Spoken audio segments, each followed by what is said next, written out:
Kubernetes is an awesome forward-thinking technology. I started seeing Kubernetes pop up as a technology around containers and orchestration in 2013, 2014.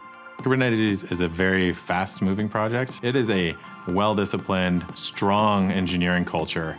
For open source to just become boring so that it becomes plumbing that is embedded into everything, you need strong engineering discipline, and Kubernetes definitely has that.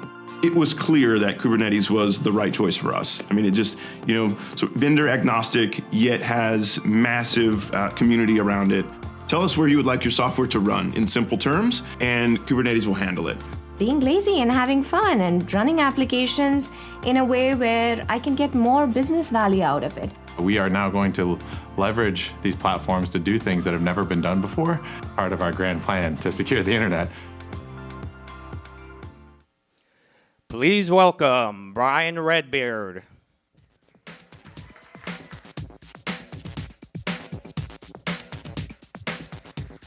We are going to, there we go. Good morning, everyone. Once again, we are back in San Francisco for the third annual CoreOS Fest. We decided to keep things on track, so we've somewhere between doubled and tripled in size since the first CoreOS Fest in 2015. And with that, I will say, let us begin. For those of you that don't know me, I'm Redbeard. This is me at the very first CoreOS Fest, kind of goofing around when we were doing kind of the setup. I was one of the early full-time employees at CoreOS, and I'm really extremely passionate about open source technologies. I joined CoreOS a little over 3 years ago, leaving Red Hat because I really felt passionately about the mission and the philosophy around automatic updates and the ability for that to secure the internet. Go. Enhance. Okay. So, going back, there we go. For those of you that know me, I rant a lot. For those of you that don't know me, you get to listen to me rant for a few minutes. So, wonderful. So for almost as long as I've been working with computers, I've been involved in punk bands. This is a band that I was in for almost 10 years in DC called Tradition Dies Here. And punk taught me a lot about life. Specifically, one of the critical aspects of punk was the ethos of DIY, of doing it yourself. And from an early age, it was that spirit of DIY that drew me in. I made my own t-shirts with Sharpies. Then, after using the Sharpies, I learned to screen print. And, for me, DIY was an empowerment mechanism. It showed me both my own capability, but it also showed me the responsibility for doing those things well. If you're going to do it, don't half-ass it. Get it done. And, this is a half of a stack of gear that I had just for myself running in a data center. I ran this as a personal lab, but also to give hosting away to friends and family, and it was pretty rad. But it opened me up to the idea of the whole value of free argument. For folks who have not necessarily tread through this before, DIY is great. Absolutely, full stop, it's awesome. But much in the same way that open source is free as in freedom, free as in beer, but most importantly, free as in puppy, DIY is hard work. It's not just you set it and forget it. It's that you curate and you revise and you build on all of these things. And honestly, when it comes to this, hardware in the same vein can be the same way. You saw that stack of gear that I got. You have to handle, hard drive failures and upgrading components and things like that. And on the one hand, it can be super fun when you're doing that for yourself and you are able to go, I actually built a fiber channel SAN from scratch. I didn't go in and give NetApp a bunch of money. I'm sure, no offense to NetApp, but doing that yourself is really awesome. But while it's fun, it can also be a distraction from the things that you need to get done, the things that really matter most. And honestly, why? If hardware is such a distraction, didn't we come up with some type of an answer for that? In the infamous words of Microsoft, to the cloud! But there's a dirty little secret to this. The folks at the Free Software Foundation in Europe did a pretty good job of helping me out with this. It's the idea that the cloud is just outsourcing your own capabilities. It's outsourcing the things that you don't want to deal with on a day-to-day basis, or that you shouldn't deal with, or the fact that you are relying on somebody else who has an expertise in that domain to build these things for you. And, for the folks that aren't familiar with me, I'm going to give you a little bit of a spoiler alert. I'm a very paranoid person. My paranoia runs deep. In that photo, you can see me wearing a tinfoil hat, but what you can't see is that underneath the tinfoil hat blocking the Wi-Fi signals, I've got the wax paper one to block the other wavelengths. I run a lot of my own hardware, but this isn't reasonable for everyone. I run physical servers for myself to host my email so that, when those jackbooted thugs come in to steal my email, it's not really going to happen. But I can live in that fantasy world where when that does, I know that I can trust the actual plans that I have in place. And in a perfect world, we would be able to trust the execution of our workloads without trusting the underlying compute platform. And I truly believe that privacy is going to be the touchstone of this era of computing. What I mean by that is that it's become pretty clear that if you want privacy, you need freedom. And we all want the cloud to succeed. That's without a doubt. And that's kind of why we're here today. People are utilizing Kubernetes and virtualization to a degree that could not have been imagined 2 years ago, 5 years ago, 10 years ago. But we need to demand freedom with how we use the cloud. And that's really the big takeaway here. That's the thing that I am excited for Alex to be able to talk about here right after this. That freedom of portability has to have a little bit more than a marketing tagline to it. And to do that, we may have to do a little bit of suiting up for battle. Fortunately, I've come prepared. In this, though, I'm not alone.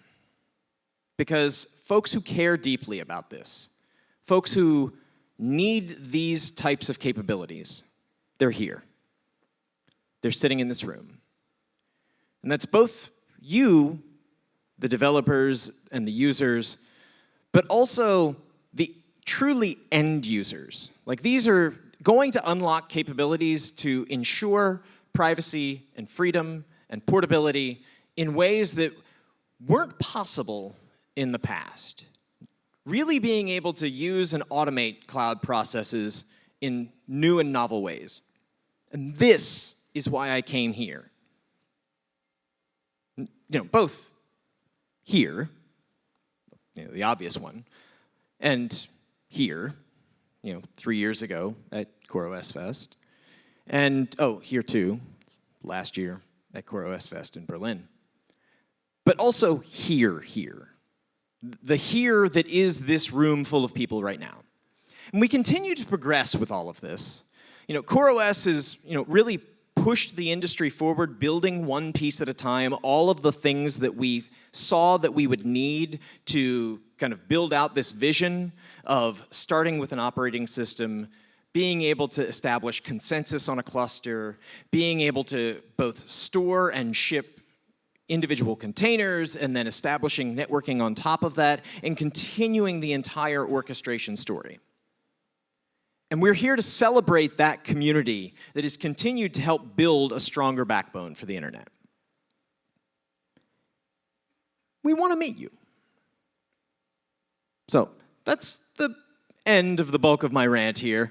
Today we're going to have some office hours with folks from the Container Linux and Tectonic teams, as well as the Prometheus and etcd teams.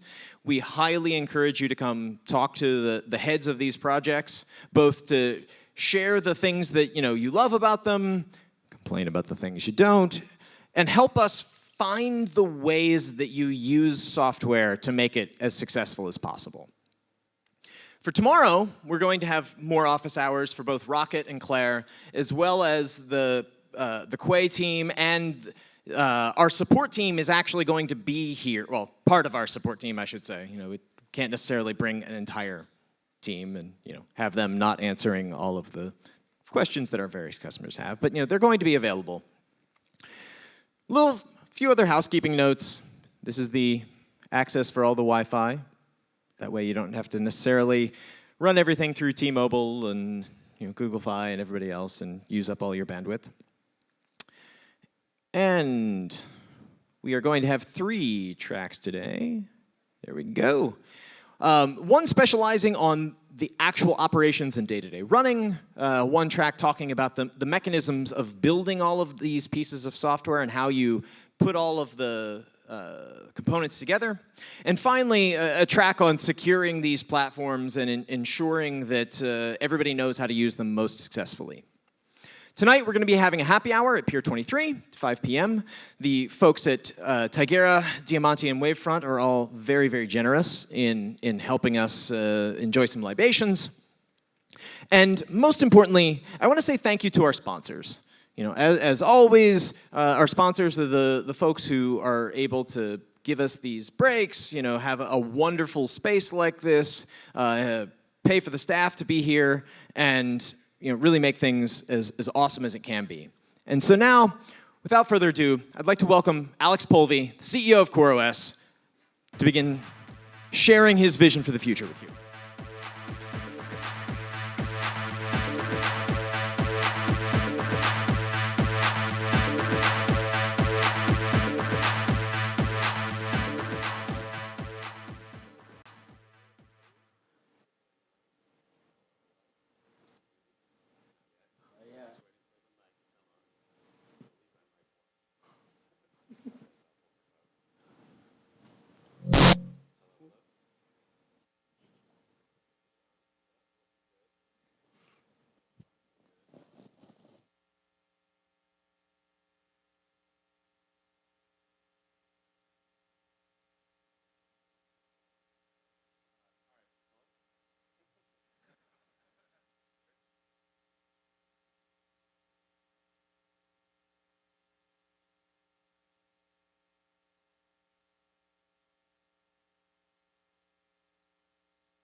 Apparently, there we go.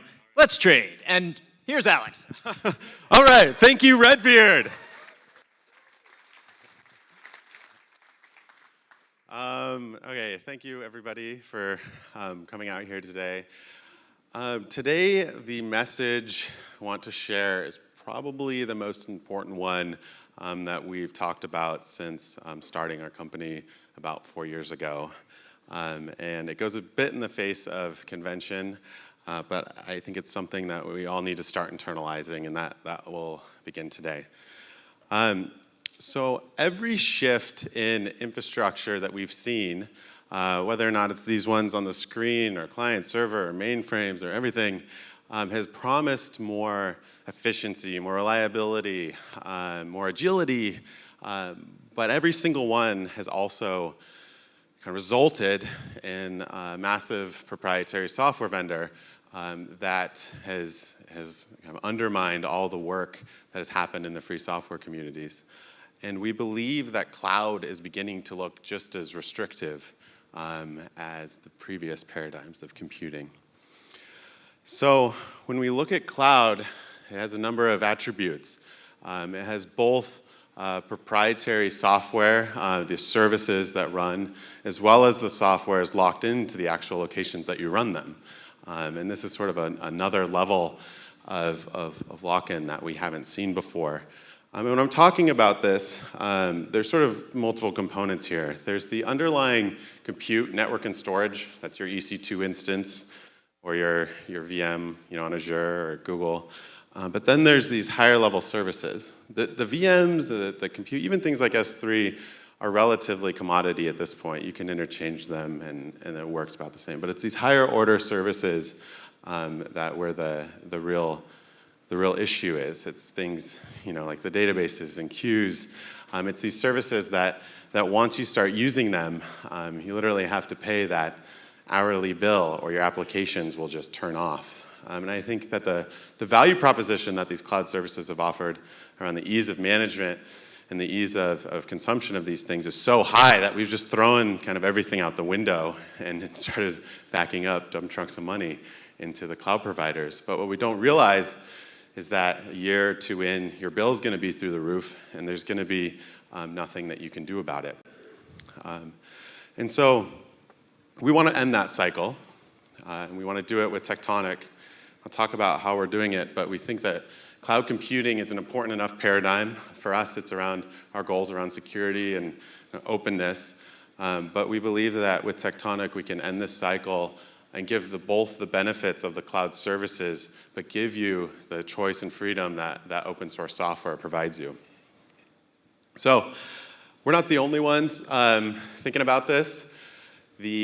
Of enterprises using Kubernetes in a recent survey that the 451 group did, they said 71% are using Kubernetes because they want hybrid or cross-cloud capabilities. And so the consistency that Kubernetes and containers offers is one of the driving reasons, yet we're kind of looking beyond all those cloud services, the real value of cloud that offers.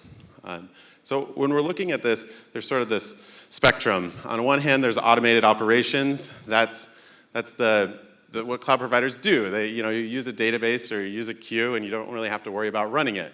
And then there's the axis of openness, which is axis of openness, which is around how free are you to take your software, run it yourself, run it in any environment, and be able to do what you want with the software. So the promise of free software in general.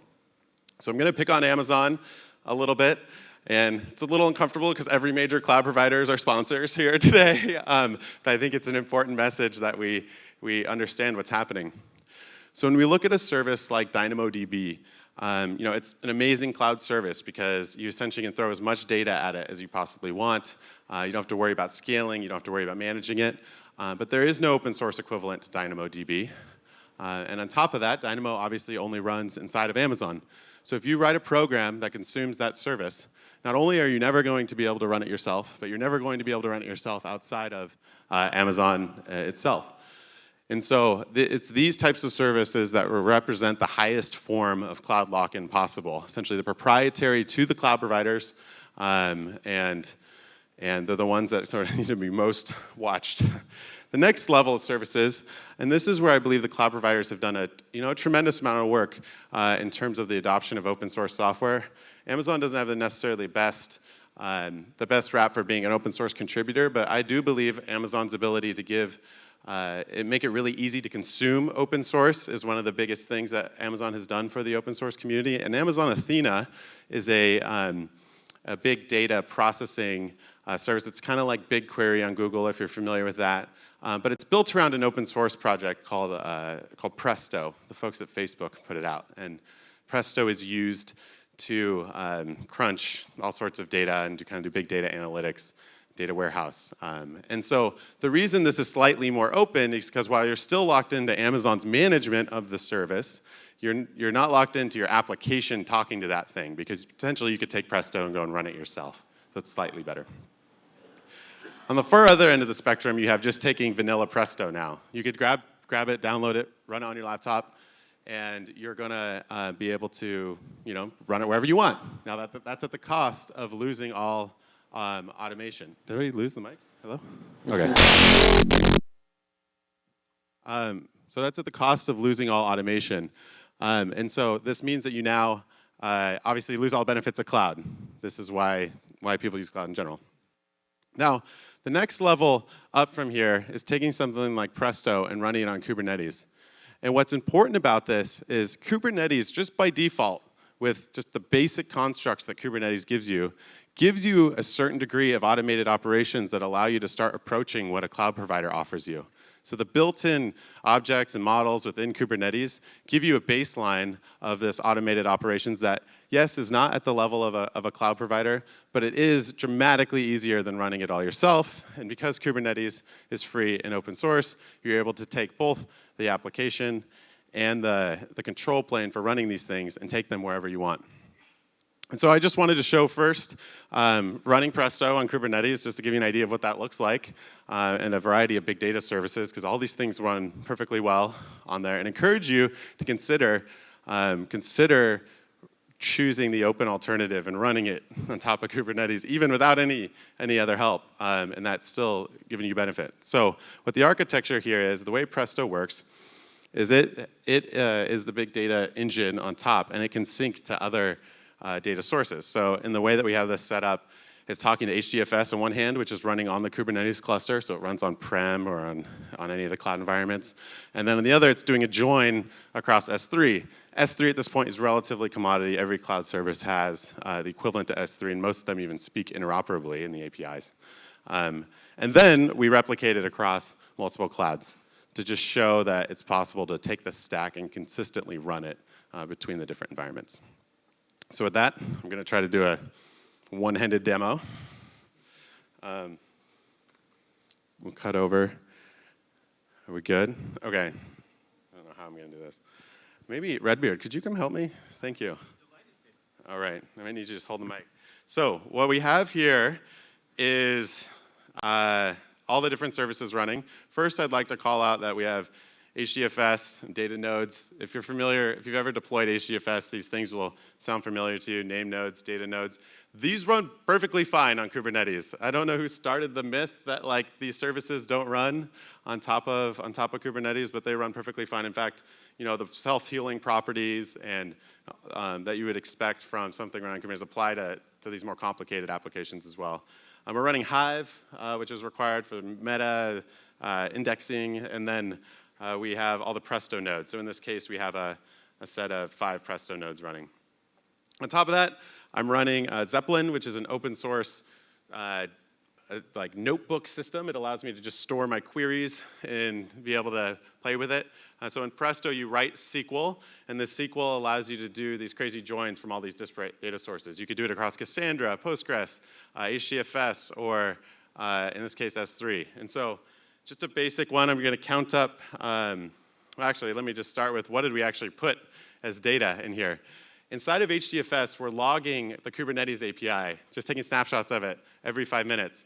And the data that I want to run is I want to understand how much usage am I seeing on my cluster and how much is it costing me. That's what I'm trying to figure out. And so first, let's just do a query to see how much usage data I've got. So it's now running. I flip over here to Presto. The open source dashboards and tools are amazing. Again, this is like Redbeard encouraged, doing it yourself. Like open source software has actually gotten quite good, so don't be afraid to choose the open alternative. You will be able to do things that you probably didn't think were possible. So in this case, it flashed by pretty fast there, but it peaked at, I believe, around 20,000 rows per second that it processed, and the net result is that there's 150,000 entries in this database, which is just sitting in HDFS, okay? The next query down here, now this is me just messing around. I'm not going to rerun some of these queries, but I just wanted to show you what's possible. Wrote a query that says, hey, each pod in namespace, how many megabyte minutes and CPU minutes, and which node did it actually run on has occurred for that container. So now I could flip over here, and all of this is upstream open source, and see, okay, look, my default namespace is consuming the most memory, and here's how much kube system costs and the Tectonic components. Maybe those are getting a little big dev team. We should look at that. So now I know how much the consumption that each of these containers is running, and that's sitting in HDFS. The next piece is, did you know that Amazon will log all of your usage data to an S3 bucket for you? So that they'll just dump every little usage charge you can get a line item for that. Well, with Presto, we can now just do distributed join across this data to the data sitting in the S3 bucket. And all I'm doing is running Presto on top of Kubernetes, and the net result, the query's a little bit bigger, but the net result is I can start to see how much individual containers are costing me on top of AWS. And right now, this is a type of visibility like you just can't really get. And all of this is possible by deploying a couple applications on top of Kubernetes and setting some flags.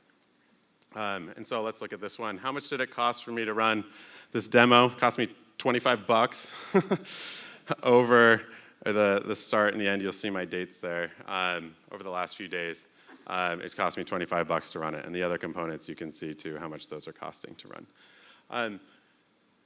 So that's the first part. Thank you, Redbeard. I might have to call you back up in one moment.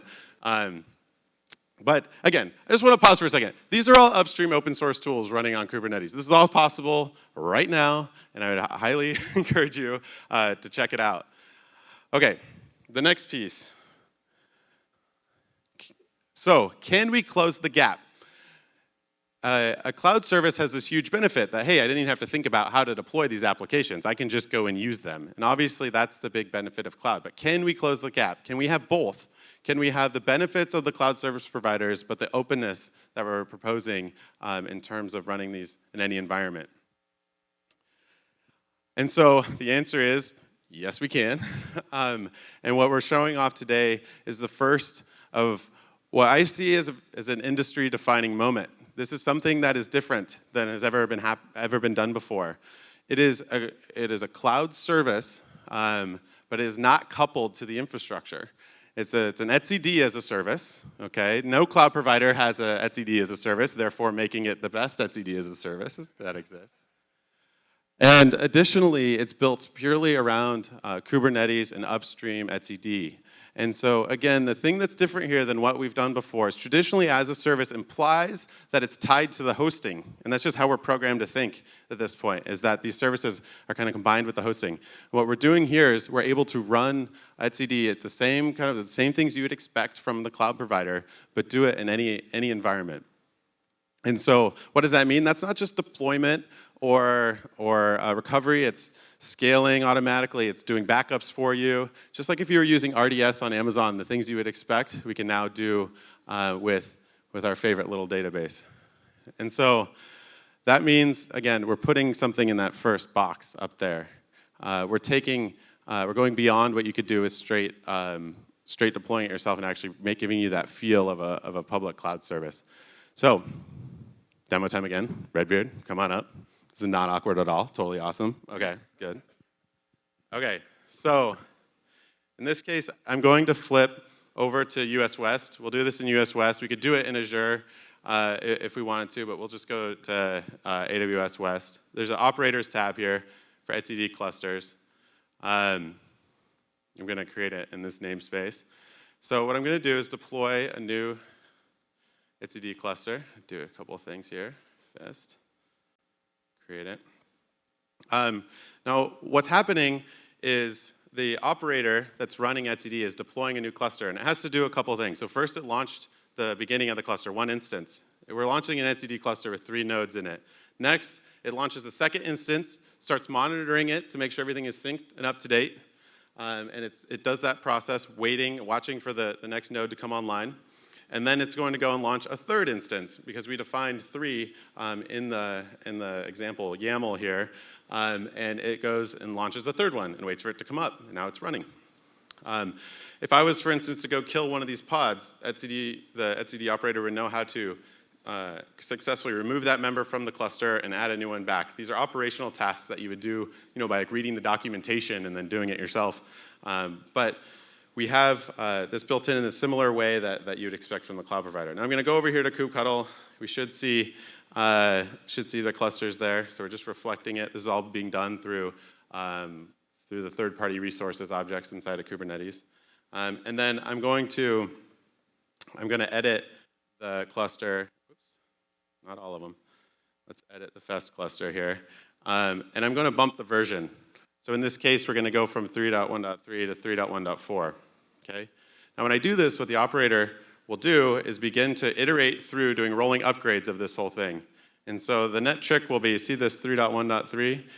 When that flips over to 3.1.4, it's because the operator drained one node, launched it back, drained the next node, launched it, starting the new version, drained the next one, doing it. It's this automated operation, something you would have to do if you wanted to run the upgrade. And oh, there we go, it happened. It's not that, ooh, the version never changed. But you can see that's just one example. Same with backups, same with scaling, same with everything. And the idea is that we can take upstream open source projects and give you that experience like you would expect from a cloud provider, but do it in any environment. Okay, so that's the etcd one. Thank you.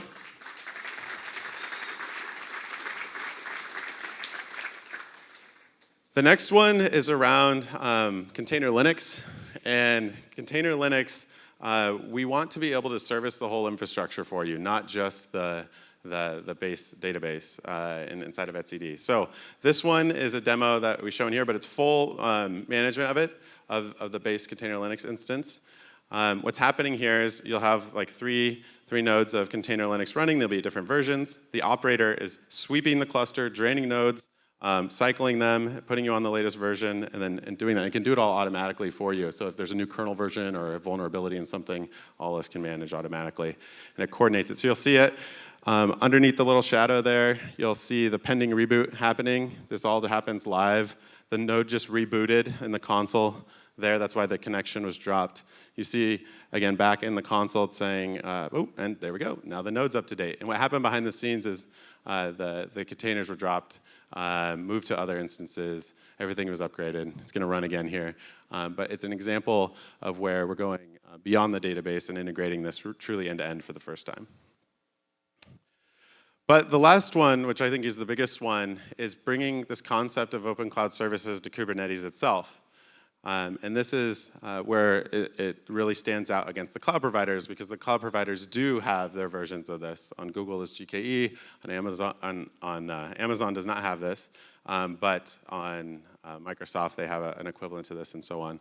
And so what we're doing here is doing, again, no downtime, rolling upgrades of the entire distributed cluster, and kind of ongoing self-healing of everything. And we're able to roll the entire fleet without taking your applications down at all. This is an extremely complex distributed systems problem, and probably the hardest piece of software that we have ever built as a company.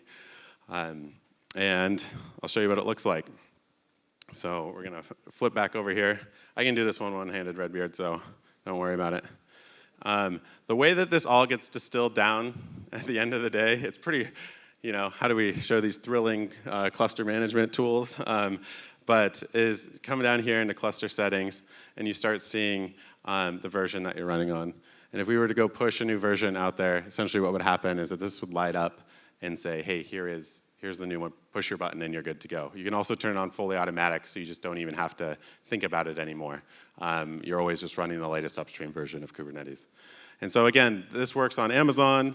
It also works on Azure in terms of the exact same experience everywhere. Bringing this and it's on bare metal, and bringing it to all the other major cloud platforms too as we go forward. And okay, we're done with that piece of the demo and come back to the slides.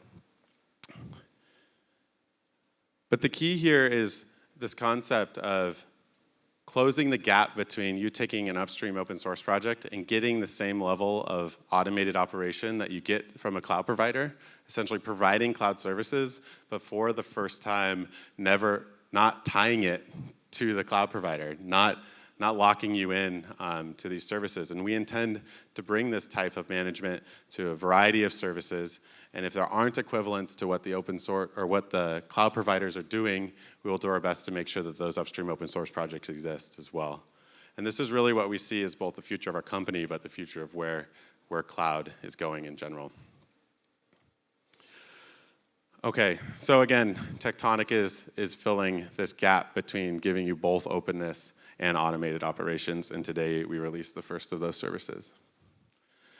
With that, I'd like to bring one of our partners up here, going on a big open source tirade, and then bringing up my good friend Gabe Monroy from Microsoft here, who has recently partnered with us around bringing these open cloud services to all environments, and then he wants to show off some of this himself. So please welcome Gabe.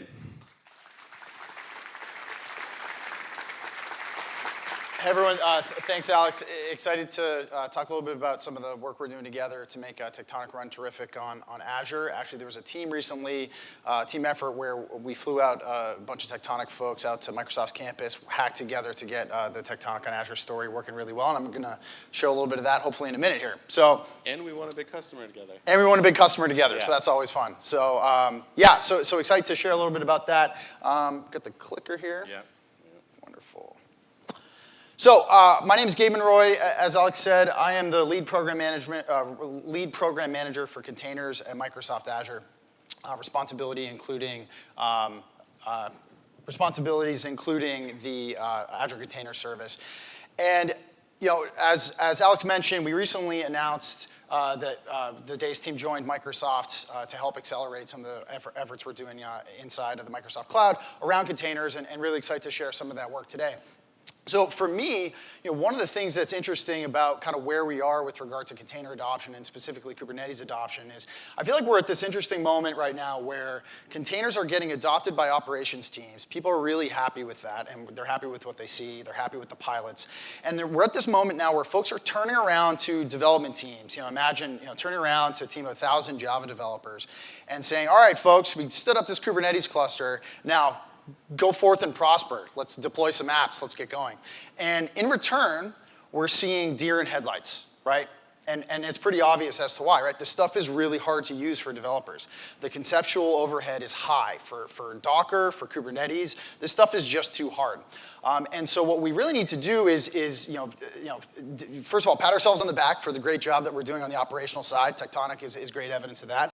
But also acknowledge that there's more that needs to be done to make this easier for developers. So in that spirit, I'm proud to announce a new project from the Azure Containers team today.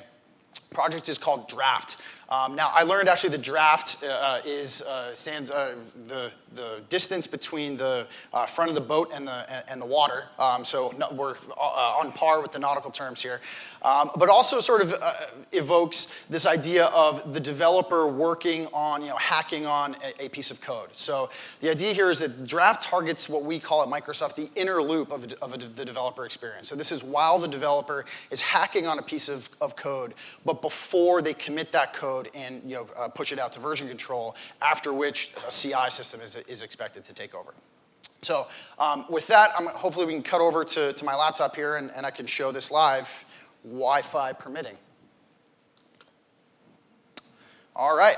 So as you can see here, I've got a Tectonic cluster running on Azure, and the components here are actually pretty simple. And I just want to be clear, Draft runs on any Kubernetes anywhere. This is 100% open source software, lives up to Alex's portability requirements here. Happy to do that. So we got the Draft daemon, we've got an ingress controller, as well as Tiller. Helm is sort of the main requirement here. So that's it. So what I'm going to do is I'm going to jump over to the pods view and flip over to the default namespace.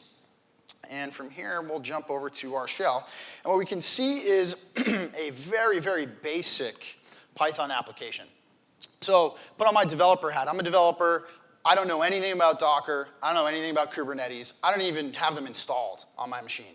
Literally, all I have is the Draft binary, as well as a kube config that was provided by my operations team, in a standard location. That's it, right? And so the process for getting this app and starting to hack on this app, inside of a Kubernetes sandbox environment with access to all my dependencies is pretty simple. 2 commands: draft create, which is going to detect a Python application and scaffold out a Docker file and a Helm chart based on some interesting heuristics. These packs are configurable. I'll talk about that in a minute. But the next thing we'll do is we'll type in draft up. And again, Wi-Fi permitting, what we're going to see here is, all right, Wi-Fi go.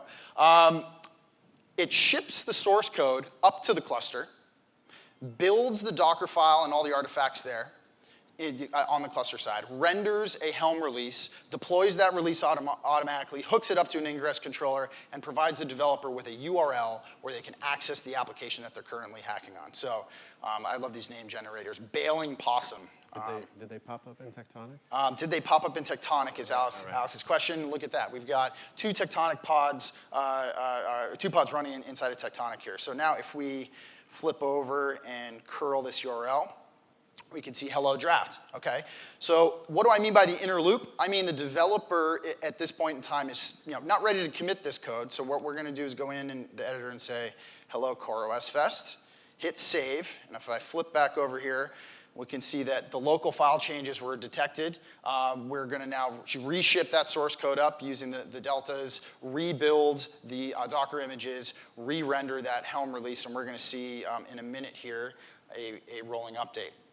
Again, I want to stress that all of the packs here are configurable. You can model literally any application that can run on Kubernetes, including everything that Alex was showing, big data services, literally anything. If we flip back to the Tectonic console, we can see a rolling update occurring in the background.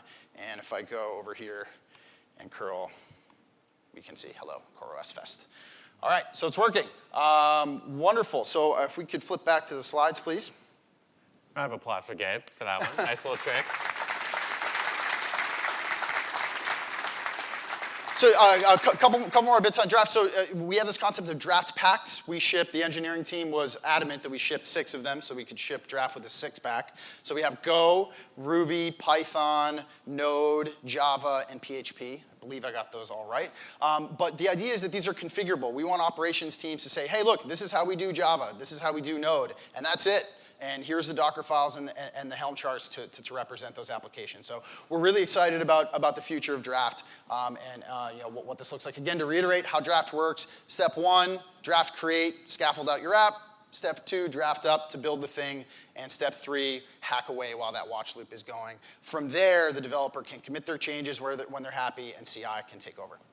So that is it. Thank you. Check out the GitHub repo. Look forward to seeing all your thoughts and feedback on the project. Thanks, everyone. Thank you, Gabe.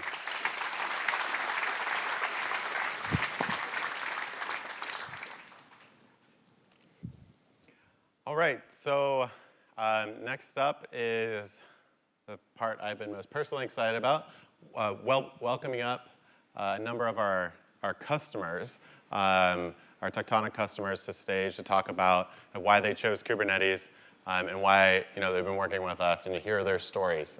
So I'd like to welcome up these folks. Mike, Scott, Ilya, Justin, if you can come on up, please. Thank you.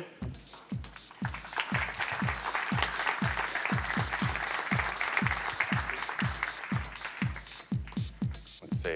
I think my mic's hot now. Testing. Testing. All right. So thank you so much for coming up. I'm going to just bring these down here. All right, thank you so much for joining us. Wanted to spend a little bit of time talking through some of what you have going on. But first, to start, if you could each just introduce yourself, where you work, what you do, and then just so we all get to know each other a little bit, if you could not just tell us your current job, but your first job as well. Hello. Okay. My name is Justin Dean. I'm SVP of Platform and Technical Operations at Ticketmaster. My first job, super relevant to my role now, growing up in the Central Valley of California, I took care of horses. So I fed them and cleaned up after them and stacked hay. So, and then my actual first real job that's sort of relevant is I was doing network engineering in the Marine Corps in the mid-90s. Scott Ames from Starbucks. I'm a DevOps engineer there. First job was bagging groceries in high school, but I think just in college I took over a small bank kind of infrastructure and basically doing everything from help desk to running their infrastructure. So that was, I think, my first foray into the open source world. Matt Polinsky. I'm an architect for Nike's global sales department. We write the web tools that allow retailers to order products from Nike. My first job ever, I think, was working at the Omaha Henry Doherty Zoo near the sea lions. That might have been relevant to the software world and dealing with customers or colleagues or things like that, maybe working in a zoo.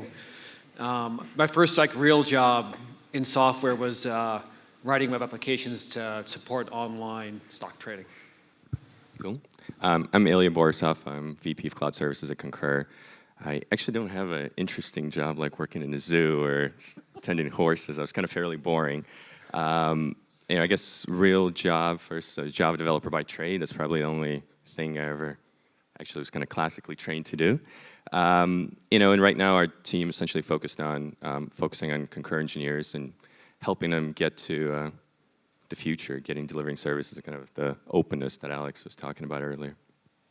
All right, well, thank you. Justin, where did you first hear about Kubernetes? The first time I heard about it was I was in DevOps Days in Austin in 2015, and the guys from Google came and talked about it, and we were looking at the container space, and it was just something we were somewhat interested in, but not for real. But it looked super interesting, and the scale that they were talking about was just off the charts. So I thought, that looks pretty interesting, right? And then when we got really into it was after ContainerCon in Toronto in 2015-ish, at the end of 2015, I think it was. So yeah. Elia, do you want to share yours real quick? Kind of funny enough, my past lives, I actually kind of worked on, I guess the cloud provider that Alex was referring to. So I didn't really get into Kubernetes itself until I actually took over this role. That's really when I kind of dove in, and the team's been working really hard. I think we have a couple of years under our belt. But yeah, that's, that's when I personally kind of dove into it, really understand all the ins and outs and all the goodness there. All right, and maybe for Scott, a little bit of more controversial one. Why did you choose Kubernetes over Mesos? Yeah, controversial. For us, I think we actually did a bit of work with both, and we actually still do run Mesos in other departments in-house, but I think both bring a lot to the table. Kubernetes for us was, it brought this higher level of declarative nature to your applications, and it really translated well from scalability all the way, from development to production for us. It was, we were looking for something that could take us to the next level, and Kubernetes kind of just, Tectonic on top of Kubernetes kind of did that for us. Got it. And Matt, do you want to take that one? Maybe not Mesos or any other system that you sure. considered? I think when you look at Kubernetes versus like some of the DCOS stuff, Kubernetes is much simpler for our department to kind of get into and see immediate benefit from. There's some other departments at Nike that could maybe use like a Mesos or things like that. But for us, it's really about the simplicity of kind of getting into the container world and easy scale and things like that. All right, I want to talk about actual workload next. So the things that we're actually running on them, as much as you're open to talking about it. I know a lot of these projects are sometimes a little bit confidential because they're new projects and whatnot. But does anybody want to take a stab at talking about maybe one of the more complex applications that they're deploying on top of Kubernetes? I was going to say that I feel like the oddball up here because we just got started with Kubernetes. So if I were to describe the actual workloads we have on it, it'd sound pretty lame. So Justin, hopefully. We actually run everything on Kubernetes. I'm just playing. So, the sort of biggest one or the biggest impacting one that we have is. Sorry, is this still working? Yep. The most impactful one is the new version of our website. And it's a complicated website like Ticketmaster is hundreds and hundreds of different components. So we're sort of building some as we go, and then they displace pieces of the older one.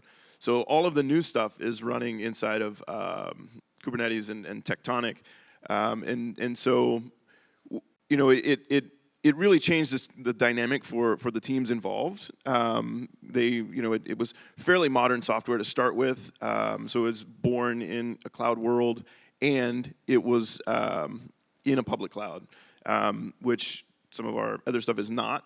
So it had a benefit of that to start with, but it wasn't running inside of Kubernetes, and it was still kind of challenging to deal with the orchestration of it. And those teams struggled a little bit with the deployment of it and updating it, and it was still 20 minutes, 30 minutes, and prone to errors, and it was kind of the typical like glue code type of thing. So moving it into Kubernetes for those particular workloads really helped those teams simplify their deployment of it and just made it a non-issue. So they didn't have to think about deploying it anymore. Really, it was just deploy it, make replicas there, make it happen in the Kubernetes, and it stops being a topic. Like the deployment is not a topic for that team anymore, and the more relevant. The teams are able to talk about the features and the software they're delivering and moving the business forward than actually like cranking on the machine and turning the wheels. So I think that's probably our best workload that's changed the culture, I would say. Yeah, I guess just to add to that, I mean, similar experience for us. It's kind of the new stuff, right? You have legacy applications, things you have to maintain. This is kind of shining beacon, energize the teams, make it easy. The focus for us was not just around kind of getting the awesome runtime going. It's really kind of the full engineer experience, that GitHub in our scenario all the way to production, making that journey as simplified as possible. And as far as applications, I mean, we have dozens, if not hundreds of distinct services. It's just been such a paradigm shift for us to get it out there and get it available for everyone to consume, as opposed to kind of what our alternatives are for us, kind of doing it prior to that. So it's been a game changer for sure. Okay. Anyone else want to take a stab at that one? Second that. I think we're able to give developers, the freedom to do what they need locally and sandbox, and then they can take that through manifest and deploy. They don't have to worry about how it's going to deploy, or think through a little bit how it's going to deploy, but they don't have to worry about that deployment all the way to production. So even though we're just getting started with Kubernetes, just the small apps that we run on it now to get started, there's such a benefit to that in terms of how fast we can deploy and the simplicity that it actually created a good management story. So it was easy to tell not just to the developers and solve their problems, but management could also kind of see, wow, this is actually a lot better than what we have, even from their point of view. So it's all rosy, but today we've been talking about dirty little secrets. What is the dirty little secret of Kubernetes and containers, or what's one that comes to mind? It's not all rosy. Go ahead. I think from some just getting started, I mean, the reason why we went to Tectonic is that it can be kind of complicated to provision and keep things, the care and feeding of a Kubernetes cluster can be complicated for people just getting into the game. So, how can we kind of hide that complexity from the developers by and large and get the benefits from it? So that's kind of where, maybe the dirty little secret is you guys, where we really had to partner with you. And wait, we're not the dirty secret. It's good and bad. So I mean, we're happy to have, of course, to partner with, because it really helps us get things going. But if you're going to do it like just raw Kubernetes on your own, I mean, that's a little bit more than you want to take on in our department. I think just to add to that, I think the dirty secret in some ways is it's easy to get it going, right? It's not difficult. Anyone can do it. I think it's how do you get from there to production grade, and how do you define production grade where you can actually start making a cornerstone of your business? And it takes effort. And it's not just around runtime. It's kind of the entire experience, right? You have to focus on everyone who's involved, all the way from the actual engineer writing code to the security operator to, the person kind of minding the shop. And do you put your eggs in one basket? Do you run with one cluster? Absolutely not. How do you deal with that, right? If you guys are interested, Dan Wilson's going to be talking at 1 o'clock this afternoon about sort of managing multi-clusters. I think that's for us was kind of a must from the beginning. We never wanted to have eggs in one basket, and trying to streamline our processes of how do you deal with multi-clusters, how do you deploy your code without having to have a bunch of if-else hooks all over. What if one cluster is off? Do you revert the whole build? How do you deal with that? I mean, those are the areas I think that you have to solve for. Those are the challenges, right? I mean, the runtime should be simple. It should be easy. Alex's team will make it so. But to get from that to actually something that becomes a cornerstone of your essentially computing fabric is a fairly big leap. Okay, so everyone's bought into containers. You're up and running. Things are running. What's the next biggest challenge? We often find that it's not a technical one. Justin, do you want to take a stab at that? What happens next?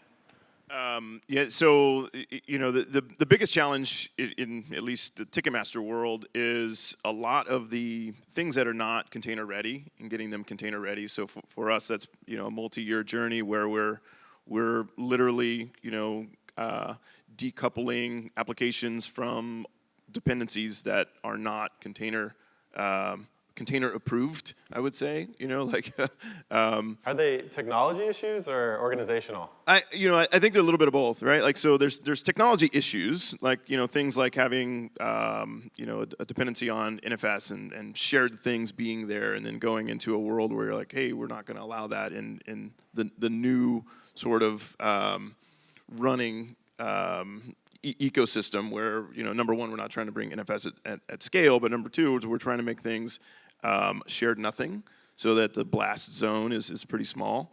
So, the technical hurdles of actually looking at every piece of software and removing things that make that software run in that particular ecosystem and making it, packagizing them into a container is a huge lift. It's the biggest lift of all the things needed to get your business running inside of Kubernetes, for us at least. And the lift is bigger as the more legacy software that you have. And then the cultural stuff, I think that's the biggest gain we're getting out of Kubernetes for us, right? It's really the vehicle we're using to up-level our, not only just our software, but our maturity around deploying software, and all of the ilities, the resiliency and the scalability, the monitorability, the repeatability, and you name them. But you have to have them all correct to live in a container world, and especially going from on-prem to public cloud. So that's sort of a double whammy. Your stuff needs to be pretty bulletproof to live in that sort of deep blue sea ecosystem. Yeah. Any other, I'm curious, non-technical issues like organizational, or what we got the cluster running now, like where's the next hurdle? Ilya? Well, I guess, for us, containers are not the end, right? I mean, we're really focused on microservice, the ecosystem. The challenge for us, great, we made it so easy. It runs, it's stable. We're not focused on those problems. But now we have hundreds, thousands of distinct services running around, right? It's the mesh, it's the interoperation, it's the security aspect of it. You got, the usual things, scaling, cost, right? How do you manage that? Tectonic out of scale is amazing. Who's watching the bill? How do you deal with that? I think kind of positioning that to succeed, you sort of like, you're putting a lot of gasoline on the fire, kind of contain that, make sure it doesn't burn you. It's a good thing, right? But you have to kind of deal with it organizationally as well to make sure you're ready. Okay, so I'm curious, why did you choose to work with CoreOS? Anyone want to take a stab at that? I've been talking a lot. For us, we had a really tight timeline, and Tectonic answered that timeline and empowered us to really deliver Kubernetes the next level. It was, the best practice, secure installation of Kubernetes that, you can. I mean, it was a CloudFormation template, right? You click installer, and you're ready. You're there. It enabled us to get into development extremely fast. And CoreOS, I think, came alongside us and really made us successful in that. It was more than just the product; it was the team as well. I think from the beginning, they empowered us to be successful. So, for us, working with CoreOS was really about instantly giving us enterprise-level confidence in Kubernetes stack and just being able to run it in production. Without having to first, have an army of people who are up to speed at a production low-level, abilities on fairly new stuff. So partnering up with CoreOS, gave us that immediately. The other big thing is we're really trying to, it's kind of weird when you have a team that their mission in life is to sort of run software or write and run software, but we're starting to find ourselves saying that we don't actually want to build any more software, right? Like we don't want to build, we would call it Ticketmaster NetEase. We want to make sure that we're using every piece of software that we write for something that should be sort of a commodity. It's a piece of technical debt that now we own forever, and we have to maintain it forever. So going with a product like Tectonic, where the burden is essentially on the CoreOS team to own and operate the software is definitely a big portion of the decision as well. I guess one thing to add to everything you guys said, totally right on for us. I think the integration with Quay, to be honest, was kind of, it's a must for us. I think it's not just the runtime piece. There's Quay, the registry. I think the future there is phenomenal from again, our focus perhaps slightly different. I mean, we do run the environments. It is important, but it's also very engineer experience heavy. That's really kind of our key objective. And making that experience all the way, I'm in GitHub, I'm committing code. I don't really care how many clusters there are in the world or how many are running right now, how many are being patched, which version. Simplifying that process, right, was really key. And the fact that there was Quay and Tectonic kind of, coupled together in one team that can string that experience was key for us. That was, and I think where you guys are going is even, taking that to the whole next level. So looking forward to that. With all these companies, it's not just about the software. We've established a partnership.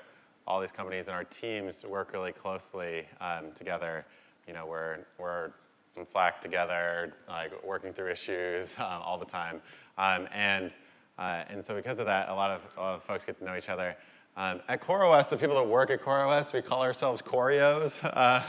This is being a little bit silly, but there's a number of Coreos here. Can Coreos just raise their hand? They're out and around. There's a lot of them. Yeah? All right, yeah. Well, thank you to the CoreOS team for building everything that we built. But I'm going to make you pick favorites. Does anybody have a particular Coreo that they've worked with that has gone above and beyond for them? I got me talking a lot. Apologize, guys. Yeah, feel free. I would say Nick Lane. He's a resident engineer. He's been embedded in our team for a few months. Just amazing engineer. Totally, awesome to work with. He came in from day one, sort of leveled us up, and just been tremendous working alongside. And he puts up with us, which is our little quirks in Bellevue, which is always kind of awesome. But yeah, no, definitely shout out for Nick. Anyone else want to call anyone out?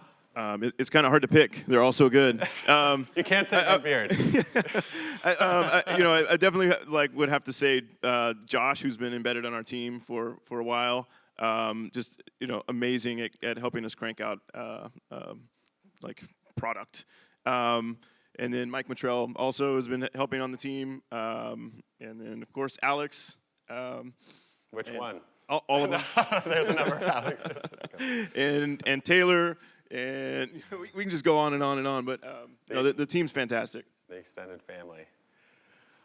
Okay, so when we look, we'll set this as our last question. When we look, say, 4 to 8 years out, about the duration of the Trump administration or so, what do you expect this stuff to be solving for you longer term?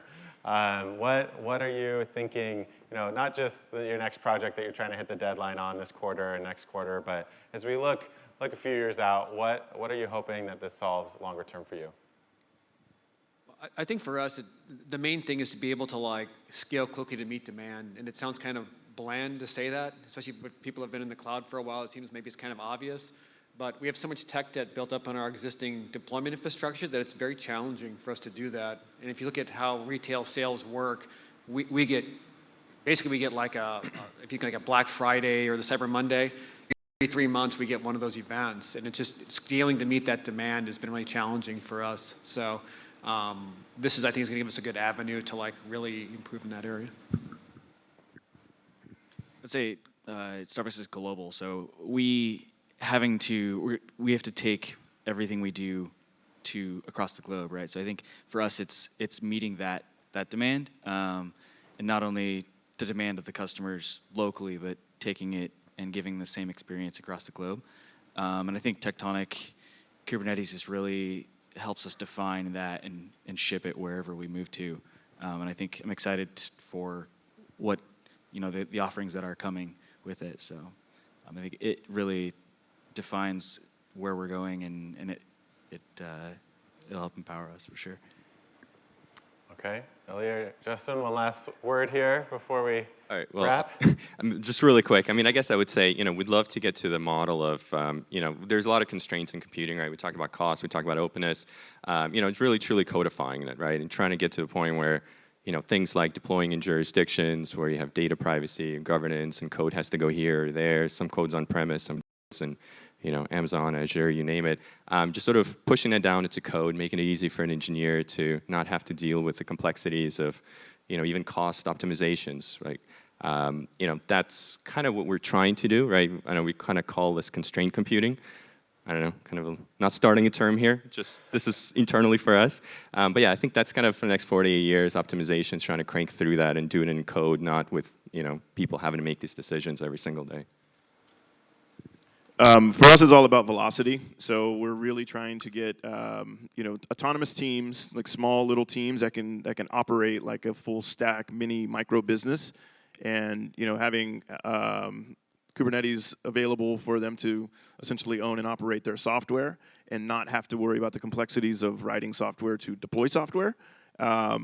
Will hopefully change the dynamic where most of our company's effort is spent on innovation and being able to deliver products to market at the speed of which we can think about them, instead of going through a slow machine and software factory and ideas gone by the time it makes it out of the factory. So definitely velocity for us is what Kubernetes is sort of unlocking. All right, well, I'd like to thank both of you or all of you for a number of things. One, both, yeah, exactly. With CoreOS, I mean, it's the engine that makes all of this happen, as well as your adoption of open technologies, where all of you are betting the farm on Kubernetes in various different ways, and it's a big leap. And on behalf of the whole community, we thank you for that. Thank you.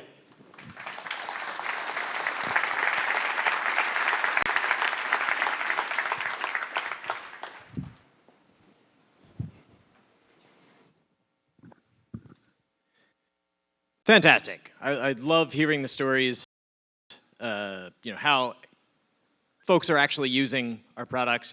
Kind of always humbling to go from working on an operating system and see, as we kind of build out all of the pieces more and more, some of the rad things that people actually do.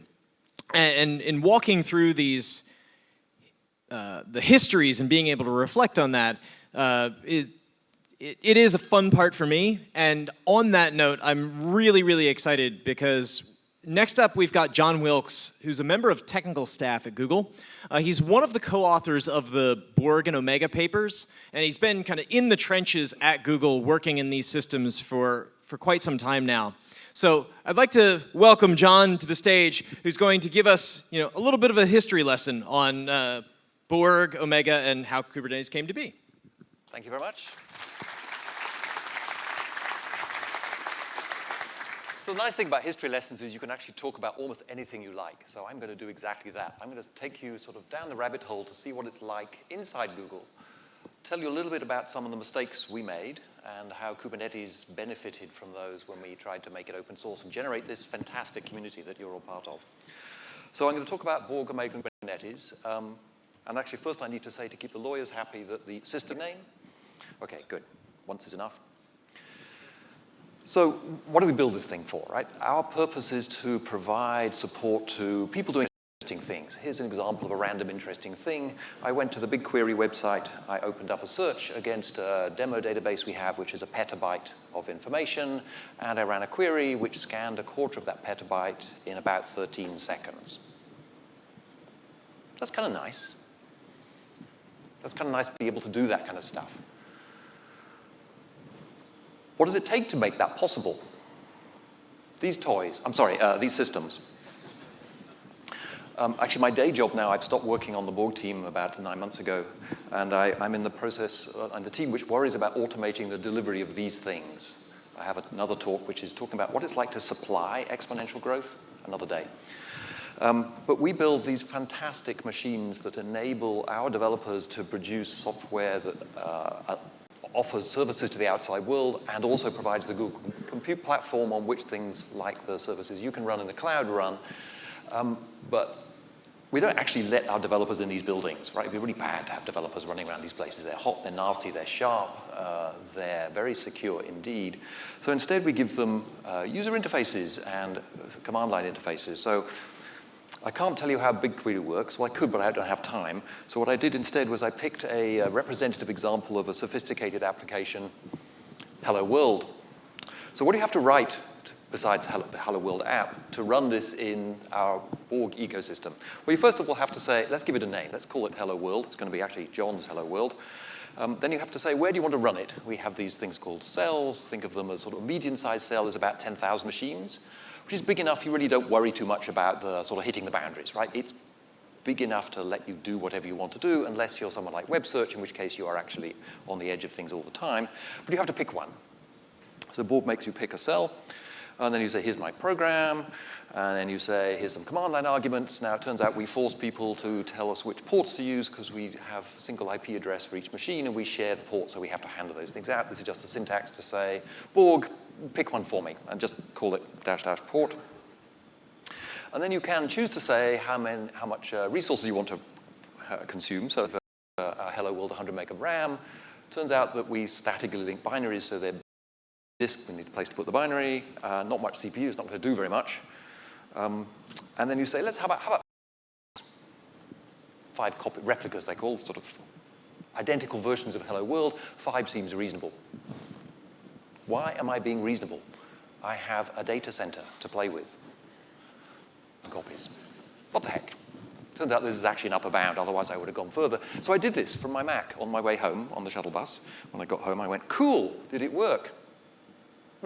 Well, here's the graph of how long it took. 2.5 minutes from 0 to 10,000. Now, I've been at Google about 8 years, and my reaction when I first saw this was, good grief, that's slow. I'm spoiled, right? It's nice to be able to do this kind of thing at scale.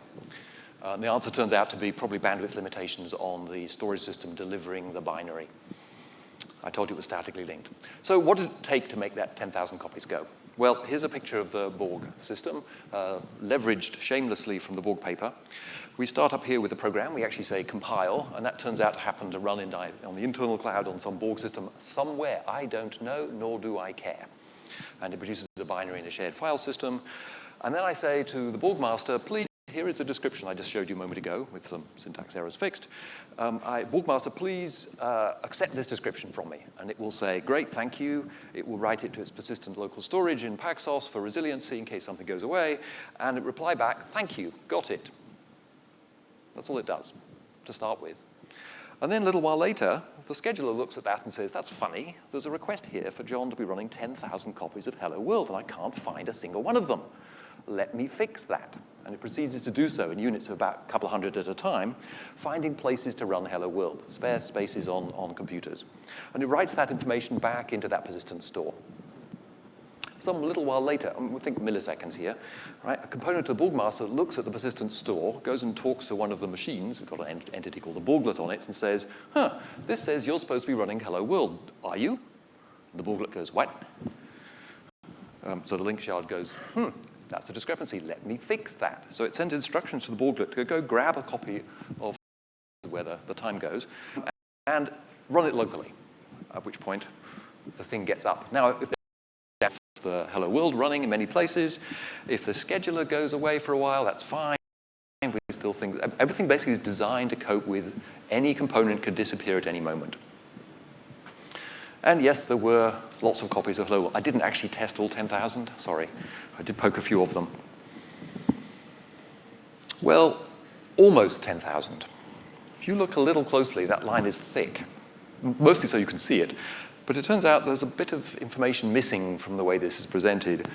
It turns out the biggest number I ever saw of actively running tasks over about a 20-minute period was about 9,993. So there are 7 of them not there. Where are they? Well, one of them is, by the way, is not a production job. If you're a production job like Gmail or web search or something like that, your life is actually pretty good. The number of interruptions you get while running on a machine, one of your containers, is limited. Basically, it's OS upgrades on that machine. Right? We will kill all of the things running on the machine in order to be able to bring up a new OS on it and then reboot it, which we do, whether it needs it or not, roughly once a month. If you're not a production job, life is less fun. If you're a zero priority non-production job, like Hello World, life is exciting. Anything that sneezes that wants resources that you're using wins. And what we were just seeing was roughly the error rate you see on the bottom graph here, of which are measured in sort of 7 to 8-ish evictions per task week. When you've got 10,000 tasks, you're burning through a task week a minute. And if it takes about 30 seconds to put something back, you'd expect to see order of magnitude half a dozen to a dozen tasks, sort of somewhere in transition. They're just gently being rotated around by being kicked out by other people. This is normal. It's the biggest lesson I learned when I went to Google is that failures are not exactly embraced, but accepted and designed for. You worry about failures in your design discussions before you worry about performance. Once you've got it up, then you can have a discussion about, is it fast enough? Does it scale fast enough? Big enough? Okay, great. So just failures as the new normal is sort of the main message to take away from here. Scale is kind of fun to talk about. It gives you nice demos, but the real thing it drives you into is that you're always worrying about tail behavior. So we spend our lives discussing what happens in that last 10,000th of a thing, which is fun, interesting problems. Okay, once we've got the thing up, we can actually start coming back to the conversation about efficiency. That picture I showed you of a sort of machine room in one of our data centers, I think it was Iowa, that's probably a couple of $100 million worth of investment. So you don't want to waste these things, right? It'd be really worthwhile spending a few percent of our engineers to worry about the efficiency of these systems. If we can save a few percent of those kinds of fleet, we're talking about not building another data center. That's worth doing. So here's an example of the bin packing problem. So this is a graph. Imagine this goes off to the right a very long way. Each of these vertical lines represents one physical machine in some random cluster. It happened to be one that was running a cloud workload back in July 2014. And what you see at the top is the amount of CPU allocated to different virtual machines, and at the bottom is the amount of memory allocated to different virtual machines. Different colors represent different VM sizes. You'll notice that there's lots of color there. This is good. This means that the cluster is actually moderately well filled. You'll notice there's also some white space, and there's two interesting kinds of white space. The good white space is here, right? There is white space in both CPU and in memory. Great, we could slot another VM in there, run some work for some outside person. The bad kind of white space is these ones. I've either run out of CPU but have memory left, or vice versa. I'm spending good money in that cell to be able to not use those resources. Let's not do that, right? So we call this stranding, and we bend over backwards to try and minimize the amount of stranding that takes place in these systems. We're interested in fractions of a percent of savings. A few percent, new data center. $100 million here, $100 million there. Pretty soon you're talking about moderate amounts of money. So for the Borg paper, what we asked was, great, how well do a bunch of policies work, right? So we do a bunch of things. For example, we share physical machines between user-facing applications, which are latency sensitive, and batch jobs. There was a broad statement that, of course, this helps. Great, how much? We're all about numbers. So we did some experiments, and the Borg paper talks about many of these. I'm going to talk about just one to give you the flavor. So what do you mean, how efficient is a cell being used? Because some of them are sort of new and almost empty, some of them are old and full, some of them are about to be turned down. So what we decided on was to say, let's take the workload and squeeze the size of the cell until it only just, and we'll call that the packed size, the minimum amount, or compacted size. And then here is the workload that we ran in some particular cell. When we squeezed it from the big one to the small one, that was the smallest we could get it without things falling over. And then we just looked, let's only run user-facing production jobs. Let's throw away all the batch jobs. Great, it takes fewer machines in compacted form. Cool. Now, where are we going to run the batch jobs? We need to buy more machines. This is what happens, that gap, the overhead, is how many extra machines you would have to buy if you chose to run production jobs and batch jobs on separate machines. Just a policy choice. Same workload, same kind of machines, nothing else has changed. Clearly, that's a bad idea for this particular cell. Cells, we have a lot of them. So I didn't actually work out all of them, but we picked 15, and we threw away all the small ones, i.e. less than 5,000 machines, and then we just rank order the rest and just pick them at random. And here's what happens, right? This is now that same graph just turned 90 degrees. So to the right is bad. This means if you were to separate, if you had this policy choice to separate production and non-production stuff, batch jobs and non-batch jobs, you would pay on average 30% extra. 30% bigger fleet, 30% more data centers. So we don't do that. This is what enables one of the many things, there's about half a dozen of them in the paper, that enable us to provide cost-effective resources for both our internal users and ultimately for the external ones, right? Our cloud workload runs on top of Borg, which takes advantage of these kind of tricks. Okay, waste bad. Great. But now let's change gears a little bit and talk about what our user experience is again, right? So we talked initially about what it was like to, just that small description file you have to write, and then, wow, you have access to this stuff. Let's come back to that. This is a picture I showed earlier about what it looks like inside. Let me shrink that down to a plausible scale. That master is a 5-way replicated Paxos thing. Those agents are measured in the tens of thousands, just to help you with those rectangles means. This, of course, is only a part of the actual Borg ecosystem. But the whole point of these things is to support your application. What do you get when you run your application on this Borg universe? You get access to all of that lot.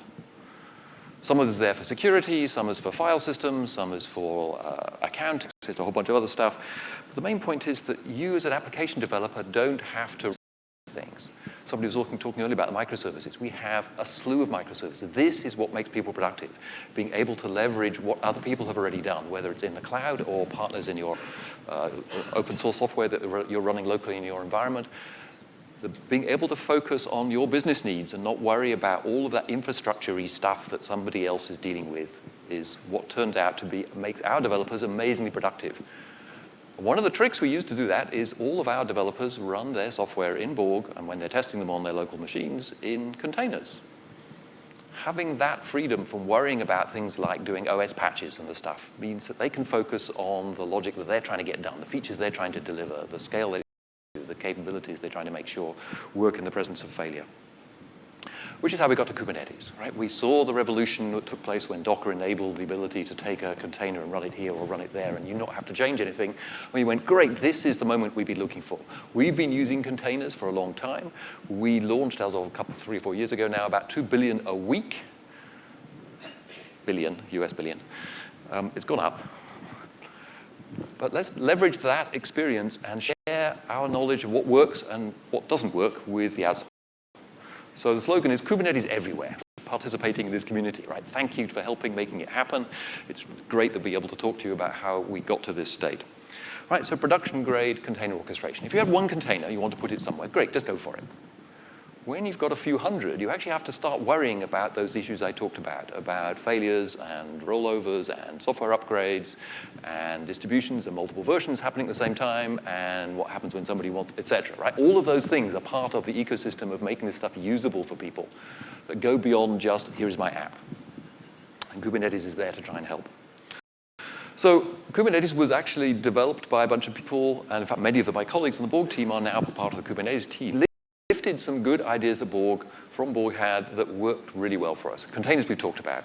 Pods, the internal name for pods is alloc instances, which basically allow you to co-locate a couple of things loops, and you need persistence in order to be able to store what your intent is. That model is incredibly good for building failure-tolerant systems. So we've made that part of Kubernetes as well. And then we made some mistakes in Borg that we would rather not other people repeat. So learn from our mistakes, only new ones, okay? So Borg has this notion of a job. A job is a set of identical tasks. That's basically the only structuring unit it has, and it's not enough. So Kubernetes, we went to labels. You can have basically sets of things. You can stick basically arbitrary properties on your pods and be able to ask questions about them, say, find me all the pods that are set of selector queries. That gives you amazing flexibility for managing things, for monitoring things, for rolling things out, etc. Services. In Borg, you want to do things like load balancing and stuff. That was another team. Right? We supported that idea. They run on Borg, but we didn't provide any built-in support for those kinds of things. But it's an incredibly common pattern. You can things out across a bunch of anonymous backends. So we built that into Kubernetes, made the services available for things. And we've already talked about composability of different kinds of things at the large scale, but it turns out that's also useful inside Borg, right? Borg has a very small set of notions about where you should be running jobs, how many copies of tasks there should be. We found it helpful to distinguish, for instance, I want to have 4 of these things at all times, I don't care where they run, from I want to have 1 of these things on every machine in the fleet. Our D server is an example of that. Those are actually 2 different ways of deciding how many copies you want to have somewhere. So why don't we have 2 different microservices to control the set of tasks? Cool. Let's make Kubernetes composable in a way that Borg never was. When I joined the Borg team, there was a thing called master.cc, which was 51 monolithic lump of code. Let's not make that mistake again. So Kubernetes has a growing set of these kinds of controllers that you can mix and match. If you don't like one of ours, cool, write one of your own. And then the other thing that's happened in the time since we did this is that IPv6 has come along, and it's now feasible to have an IP address per pod. So all the shenanigans we had to do with basically building our own flavor of DNS have just gone out of the window, right? We can just use all the standard stuff that comes off the shelf. It makes life so much easier for getting stuff available in the outside world and making it usable there.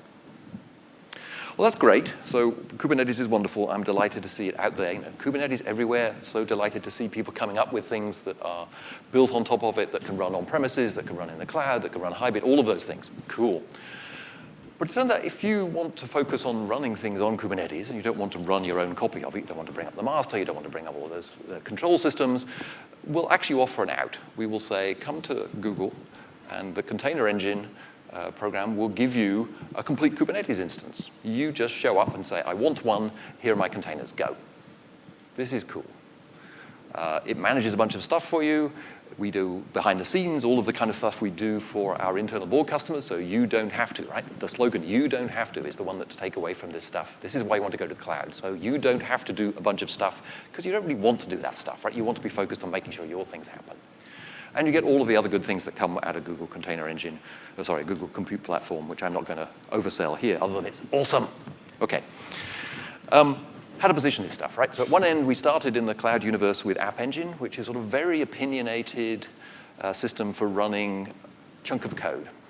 Here's a servlet, make it happen. We'll do everything else. It's great if that's your kind of application. At the other extreme, we offered complete freedom. Go rent a VM, do whatever you damn well please with it. It's yours. Go wild. But if you want something in between, that's exactly the space that Container Engine fills. It has a little bit of support for mildly opinionated things that make your life easier. But if you want to run an arbitrary app in an arbitrary language, just launch it. It's yours. So that's sort of how to position these things. All three have their places. Container Engine fits nicely in the middle of this space. So sort of the last thing I want to riff on here is this notion that one of the nice things about riding the wave, but actually both open source and the cloud universe, is that people like us and our competitors are doing everything we can to make our systems better as fast as we can to get your business. This is a wonderful position for you to be in, right? Just watching us knock ourselves out. It's wonderful for people like me behind the scenes because we have interesting technical challenges, but it's even better for our customers because we're helping enable them doing things. It's awesome to be able to see people like New York Times writing a blog post saying we're using Kubernetes and we're contributing something back to the community because we can run stuff in the cloud we couldn't run trivially on premises. But all of these things are stuff that you want to be able to leverage, build on top of, so you don't have to. And they're going to keep getting better because they have to in order to keep it, stay attractive to have your business. That's basically the underlying slogan, right? Sort of build on top of what other people have got. If you don't like lock-in, that's fine. Use your own interfaces. We had an example earlier where you could run your own version of a BigQuery-like engine on top of Kubernetes. That's great. But if you want petabyte scale in 13 seconds, you might want to turn to a supply that knows how to do that, so you don't have to learn all of the struggle to get up to that spot. You get the best of both worlds. So that open source contribution that I mentioned a moment ago turns out to be one of the reasons why Kubernetes is working so well. So I just want to shout out here to the folk at CoreOS who helped us get to a stated ability to run 5,000 nodes, about 150,000 pods on Kubernetes with a startup SLO. This is not, it's just about working. It's actually giving 1 second latency for API accesses and like 5 second startup delay. So it's actually pretty strong SLO at the 99th percentile. When we say this stuff is going to work, that's the kind of, remember that tail? That's the kind of thing we want to be able to do. That's just one example, right? Here's another, some of my colleagues put together. This Kubernetes system is moving at a fantastic rate thanks to the huge breadth of contributors to this thing. My favorite number I managed to find this yesterday was last year we averaged about one commit every 33 minutes. Now it's down to every 25 minutes from last month. It's getting faster. Thank you. Keep up the good work. We really appreciate it. And because you contribute stuff to this, everybody benefits, right? So this is one of the nice things about the open source community. Google gets a lot from the open source community, and we try to put back similar ways. We do a huge amount of work in the Linux space. Kubernetes is another big thing for us. I hope we can find ways to make it useful for you too. So this is the teaser I promised you with a history, so I'm going to actually end on this. So once upon a time, there was Borg. And then we had this bright idea that, Borg was this monolithic thing. It was hard to change. It was difficult to bring people up on it. Let's do the second system. And I've given talks about this. So we built a prototype called Omega, where we wanted to explore how do we make the Borg system more flexible, how do we provide better software engineering approaches to it, and to try out a bunch of ideas which were interesting, for example, shared state and doing optimistic updates and commit to that, which is what the Omega paper describes. That actually was going along okay, and then somebody had the bright idea to let's do Kubernetes. That gave us open source. It gave us a chance to refocus on simplicity. The Borg, the config files I described, you can specify 240 things in the configuration file. People with the slides could get us back to full screen, please. Thank you. was craziness, right? It worked because we had web search, where they had about a 0.5% performance degradation. Most of the world is not like that. You shouldn't have to pay the price of understanding 240 parameters, most of which you never need. So we stripped out a lot of stuff for making Kubernetes much more approachable, more usable. And we put in this flexibility I mentioned earlier in terms of composable microservices. There was a price. We sunset Omega, partly because it turns out in the meantime, while we were building Omega, the Borg team had not stood still. They were busy ramping away on flexibility, on scale. And we decided to blend a bunch of the ideas. For example, the multiple scheduler support that Omega has is now part of Borg. You can run batch schedulers and make it regular schedulers separately. So we could dedicate more of our effort to making Borg better and making Kubernetes better. So we now just have those two main thrusts of the things that we're working on. And then we also went and leveraged back a bunch of the thinking that took place in Omega and fed that into the Kubernetes universe. Borg is much harder to change, but in Kubernetes we have these opportunities to offer new ideas. For example, there's a bunch of scheduler features that are coming out in the 1.6 timeframe, taints, tolerations, and forgiveness, for example, that came directly out of the stuff we did in Omega.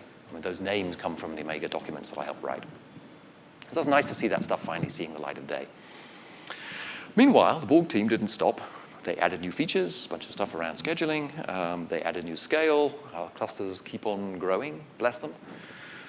And then some of those ideas are beginning to filter out into the Kubernetes universe as well, right? Some of the stuff about scheduler affinities and anti-affinities, this notion of actually state-like jobs, the sort of stuff we've had around for years, pod sets, those kinds of things. You're seeing the continuous flow of ideas that we've tried and tested in the Borg universe. We're offering the ones we think make sense in that world to the Kubernetes environment because they help everybody.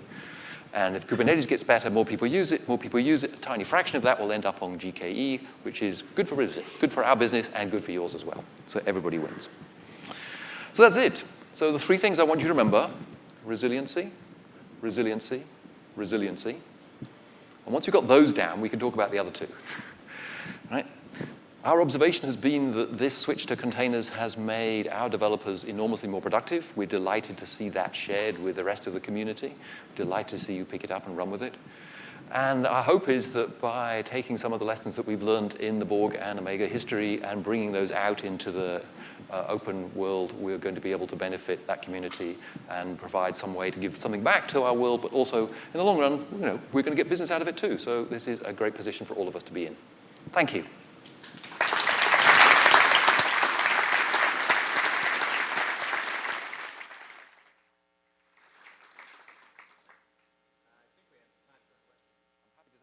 Two, or we can, no, I've cut my mic.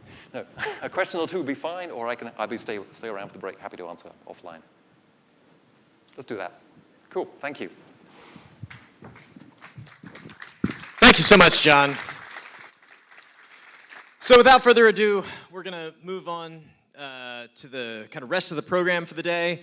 Spread out, we're going to have 3 tracks, as mentioned earlier, but a few other things. One, we're about to take a coffee break, so make sure that you go down if you have not had a chance to actually see kind of Kubernetes in action beyond like little demos here. There's folks downstairs working with it, doing some demos.